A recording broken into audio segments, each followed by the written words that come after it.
Aloha! Welcome to Living Delicious with Helena. Today we are really living delicious. We have a special gourmet chef that flew over all the way from far Kauai, 30 minutes flight, just to present us with something very unusual. Raw food. Raw, uncooked food with Micah Skye. Aloha, Micah. Good to see you. Aloha. Welcome. This has been a trip for you, huh? It's been a journey, yes, but with great benefits and rewards, so yeah. It's wonderful to be here. Thank you. Please tell us, I know about your work is all about healthy lifestyle, better choices, but also you do it in a very artful way. You are artist and creator and designer, as well as a raw chef. So tell us about the journey of a raw chef and also about mandala. What is mandala cuisine? Mandala is a concept. Mandalas are ancient symbols that really represent source or spirit, energy. And they reflect the source and spirit and energy of food to me, not just in the artistry, but the sacred geometry of each nutritious little treat, each tomato, each onion, each piece of lettuce, each avocado that comes to the plate to make this dish that we're going to prepare today, specifically. Raw food is fascinating in the concept that you eat life, you add to the life of your body, and you eat something dead and you add to the death of the cells, so to speak. So as of 25 years old, we all start our aging process, they say, and that means the growth hormones shut off and we kind of start our long descent towards the aging process. So there are things you can do to add to the growth of your cells after 25, and eating live foods is an amazing process and an action you can take to gaining that. And then how is raw food relating to mandala and sacred geometry versus cooked food? Well, sacred geometry could be, and mandala could be applied to cooked food as well. But the thing that's neat about the sacred geometry of raw food is that enzyme-enriched foods take no energy to be digested. So when you eat something cooked, your body has to send all these enzymes down to your stomach and has to aid in the digestion of this enzyme-less food.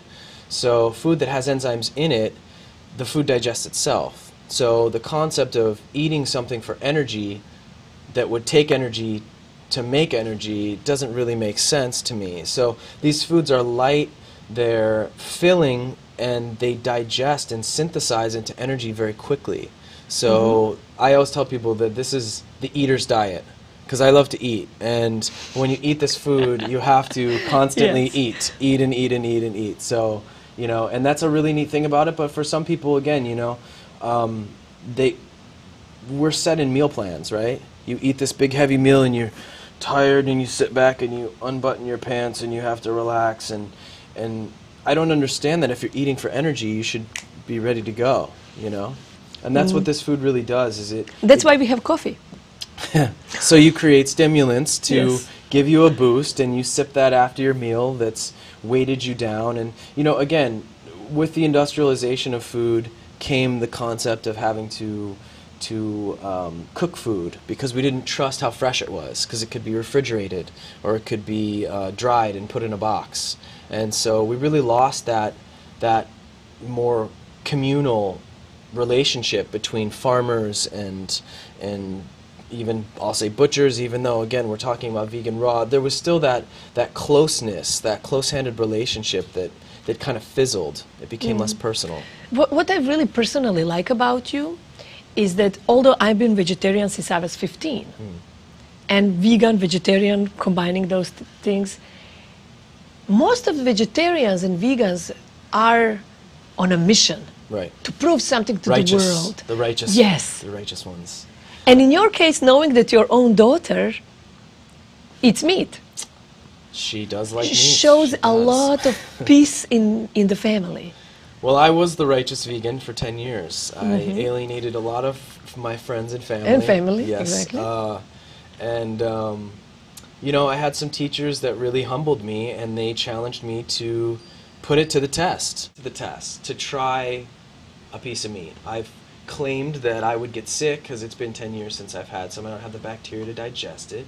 And so I did. So I tried some, and not only did I not get sick, which I claimed to get, you know, sick and whatnot, but my body was like, where have these amino acids and proteins been the last 10 years of your life? So it was very humbling for me, and I couldn't turn away from that fact. So we were originally designed not to digest muscle tissue, meat, but over generations we've adapted to digest those amino acids and proteins, and I just found I couldn't contain my diet in an intellectual box. That was really what came from it, is I had depleted my body of nutrients because intellectually I had said this is what's right or this is what's wrong.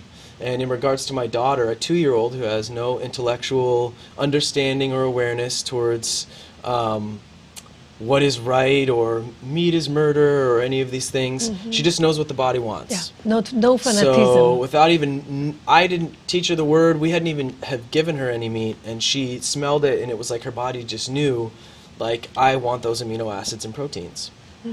And it was instantaneous, and it was a huge lesson for me, and then opened me up to writing a second book, which was more about bridging the gap between cooked and raw food. Because let's face it, even when I explain to you how logical raw food is today, it's not going to be something you're going to make 100% in your life. It just isn't.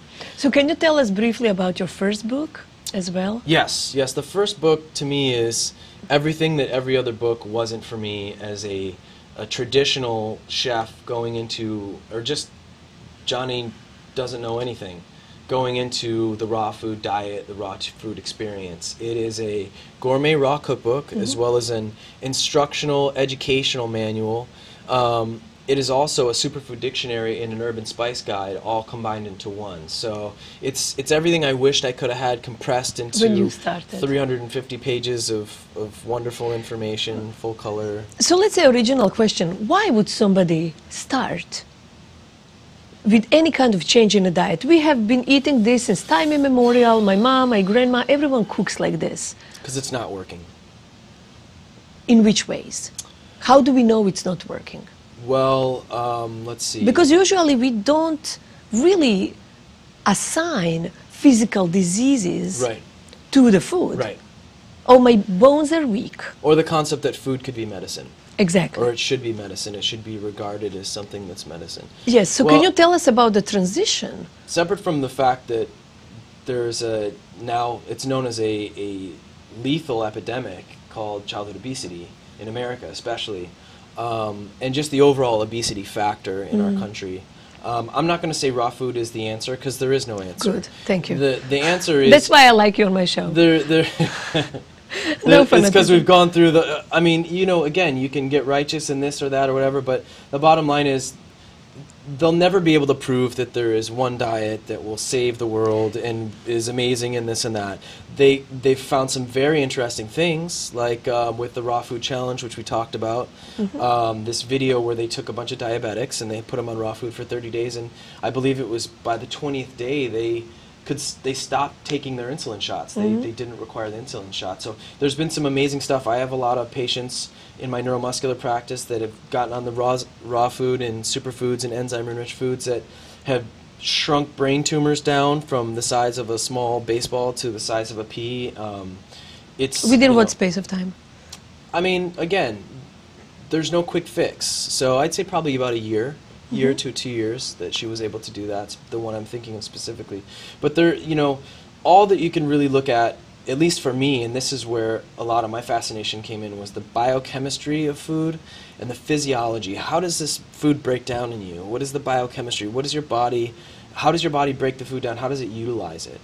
And so that's where raw really made sense to me. As I said before, this enzymatic reservoir, you know, when you deplete that, those enzymes are used for all kinds of things: hair, skin, nails, immune system. So when they're depleted because you're eating these dead foods, then your body is depleted, it's imbalanced.